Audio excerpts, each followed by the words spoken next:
নমস্কার বন্ধুরা, আজকের ফ্যামিলি বন্ধন ব্লগ 1 চ্যানেলে আবার আপনাদের সবাইকে স্বাগত। আজকের একটি রান্না আমি দেখাবো লোটে মাছের তরকারি। লোটে মাছের তরকারির জন্যে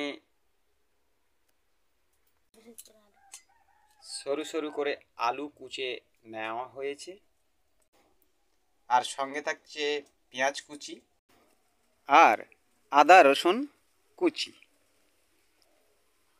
এই দিয়ে আমাদের কিন্তু লোটে মাছের তরকারিটি হবে। তো বন্ধুরা, শুরু করব।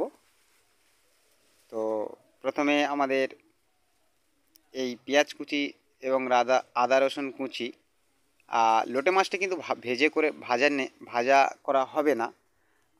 লোটে মাছটি পুরো সম্পূর্ণ কাঁচা মাছ তরকারির সঙ্গে দেওয়া হবে। আর এই কাঁচা মাছের এবং আদা রসুন এবং পেঁয়াজ কুচির যে ভিডিওটি আপনারা সম্পূর্ণ দেখুন। এই কড়াইতে সর্ষে তেল দিয়ে দেওয়া হলো, অল্প পরিমাণে পেঁয়াজ দিয়ে দেওয়া হলো। আর এবারে আপাতত আমাদের হালকা করে রসুন আর আস্তে আস্তে করে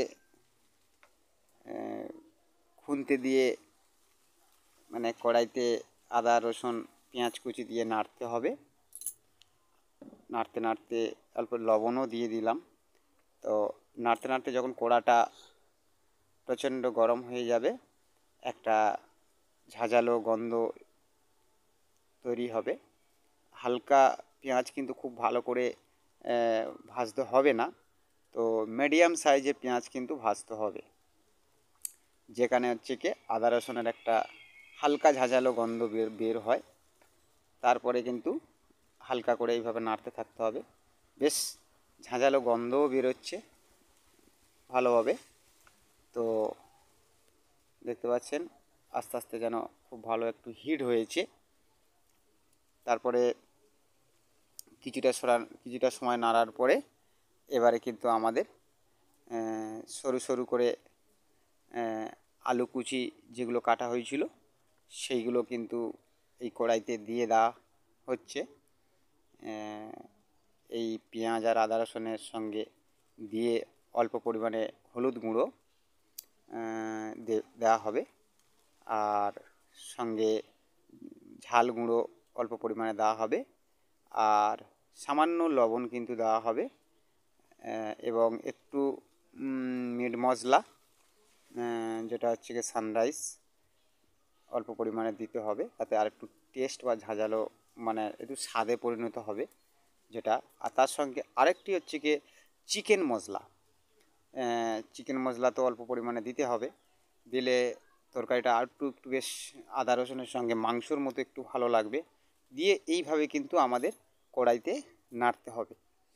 তারপরে কিছুটা সময় নাড়তে নাড়তে আমাদের একটু সময় যাবে, যাতে আলুর সঙ্গে যে মশলাগুলো সেই মশলাগুলো ভালো করে মিশ্রিত হয়। আর কিন্তু যে কোনো আগুনে বলো আর ইন্ডাকশানে হলে হালকা একটু কম আঁচে করতে হবে, কম পাওয়ারে। এইভাবে কিন্তু আস্তে আস্তে নাড়তে হবে। আর নাড়তে নাড়তে দেখবে একটা আলাদা একটা আলুর সঙ্গে মিশ্রিত হয়ে সামান্য জল দিয়ে এরপরে বেশি পরিমাণে কিন্তু জল দিয়ে দেওয়া হবে। তো দেখতে পাচ্ছ আপাতত আলু আর জল সমান করে যাতে আলুগুলো ডুবে যায় সেইভাবে দিয়ে কিন্তু আমরা চাপা দেব। তো এরপরে তরকারিটা যখন হালকা ফুটে আসবে সেই ভিডিওটি আমরা দেখাবো। চলুন।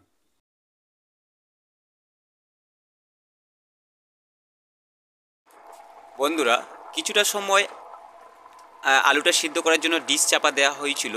এবারে কিন্তু আমরা ঠিক ঝোল মাখা মাখা হয়ে এসেছে। আর সেই যে কাঁচা লোটে মাছ, কাঁচা লোটে মাছ সম্পূর্ণ আস্তে আস্তে দেওয়া হবে, দিয়ে কিন্তু হালকা আঁচে কিন্তু চাপা দেওয়া হবে। তারপরে কিন্তু লোটে মাছের তরকারি হয়ে যাবে। হ্যাঁ বন্ধুরা, শেষ পর্যন্ত আমাদের তরকারিটা কিন্তু হয়ে গেল লোটে মাছের তরকারি। আর এই লোটে মাছের তরকারিটা কত সুন্দর রং হয়েছে, কত সুন্দর ভালো লাগছে, খেতেও ভালো লাগবে টেস্ট, এবং খুব ঝাঁঝালো একটা গন্ধ বেরোচ্ছে।